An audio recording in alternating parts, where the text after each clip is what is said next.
Hola, hoy quiero hablaros del software. ¿Y por qué? Pues porque es algo divertido, que usamos mucho, incluso a veces sin darnos cuenta, y porque básicamente nuestra sociedad no sería la que es si no fuese por el software. Y es que el software no solo está en los ordenadores, también está en otras máquinas, como los televisores, los hornos microondas, las placas vitrocerámicas, los ascensores o los automóviles. Y ahora me haréis la pregunta de ingeniero. Vale, ¿y entonces el software para qué sirve? Pues hoy os lo voy a explicar, pero para eso, antes tengo que hablaros de un primo cercano del software, el hardware. Vamos allá, empezamos por el hardware. Hardware es una palabra que en idioma español utilizamos para referirnos a los equipos electrónicos, a los dispositivos que usamos. El teléfono es hardware, el ordenador es hardware, pero hardware es una palabra del idioma inglés que tiene muchísimos años. Tiene más de 400 años de historia y puede encontrarse en lugares muy sospechados.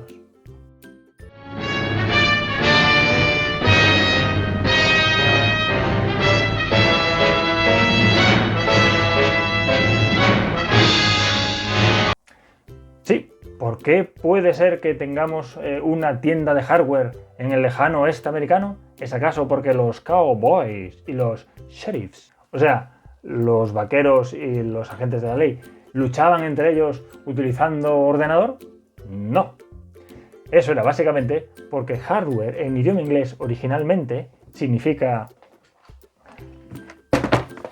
herramienta o maquinaria o cualquier pieza metálica de un mecanismo que lo componga.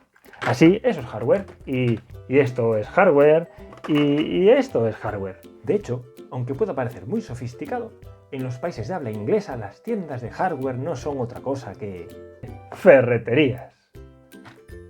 Por cierto, hardware es una palabra que está compuesta de dos trozos. Hard, que significa duro, y ware, que significa producto fabricado. Por eso es tan apropiado que a las herramientas se les llame hardware. Y entonces, ¿por qué a los dispositivos electrónicos se les acabó llamando hardware? Bueno, lo cierto es que las calculadoras originales estaban hechas de piezas metálicas. Por tanto, tiene sentido que a la maquinaria de las calculadoras, a la parte física, se le llamase hardware, o sea, maquinaria. Esta que veis aquí es la Pascalina, una calculadora mecánica creada por Blaise Pascal en 1642. Sumaba y restaba. Esta es la máquina calculadora de Gottfried Leibniz, creada en 1694, que ella sumaba, restaba, multiplicaba y dividía. Y esta de aquí es el aritmómetro electromecánico, una calculadora mecánica pero también eléctrica, creada en 1920 por el gran ingeniero español Leonardo Torres Quevedo, y que es considerada la primera calculadora digital de la historia. Y hablemos ahora del software. Pues vamos allá, hablemos ahora del software.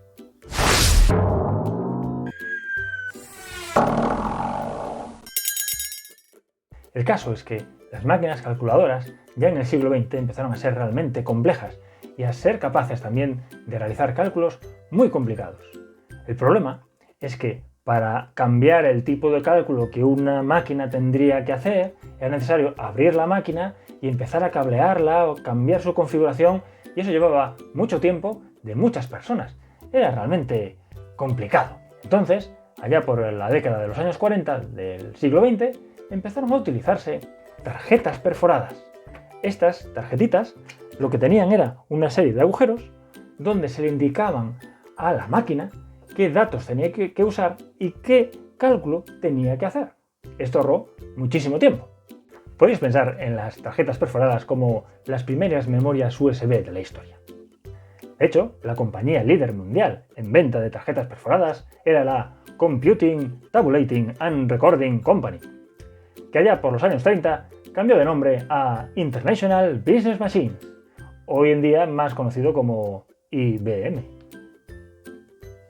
Bueno, pues en 1957, yo no había nacido, John W. Tukey, matemático y estadístico de gran renombre, decidió que valdría la pena quizá crear un nuevo nombre para ese conjunto de datos e instrucciones que se metían en los ordenadores. y que no eran realmente hardware porque duros no eran más bien tirando de blanditos. Recordad que hard en hardware significa duro.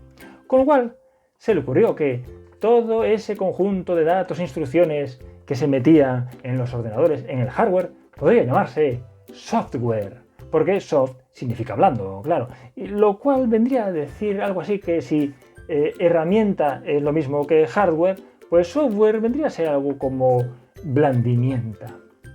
Esta palabra tan horrorosa en español se ve que en inglés cuajó bien y tuvo mucho éxito, y por eso a todos los conjuntos de datos e instrucciones que metemos en el hardware, hoy en día los conocemos como software. A ver, que John Tukey podría haber seguido utilizando conjunto de instrucciones y datos que se meten en los ordenadores, pero teniendo en cuenta que John Tukey ya había sido el inventor de la palabra bit como abreviatura de binary digit, dígito binario, se ve que John Tukey era muy de abreviar. Y así, con el hardware y software combinados, actualmente se puede demostrar que es posible ejecutar cualquier operación que sea resoluble por un algoritmo, cualquiera, y nuestros ordenadores de hoy en día pueden hacerlo. Es lo que se conoce como completitud de Turing. Y ahora ya solo nos queda resolver un gran misterio del hardware que nunca ha sido posible de resolver en todos estos siglos. Y es este. ¿Por qué? No importa lo grande que sea tu caja de herramientas, una vez que las sacas y las vuelves a poner, la caja de herramientas nunca cierra bien, Ahí os lo dejo, ese misterio, ingenieros. Hasta otro día. Bueno, pues en 1957, John W. Tukey, famoso por... podríamos decir que las tarjetas perforadas fueron los primeras... podemos decir que las tarjetas... ¿Por qué? Por muy grande que sea tu caja de herramientas, una vez que las has usado y las vuelves a poner dentro, tu caja de herramientas cierra perfectamente. Eso es lo que a mí me gustaría saber.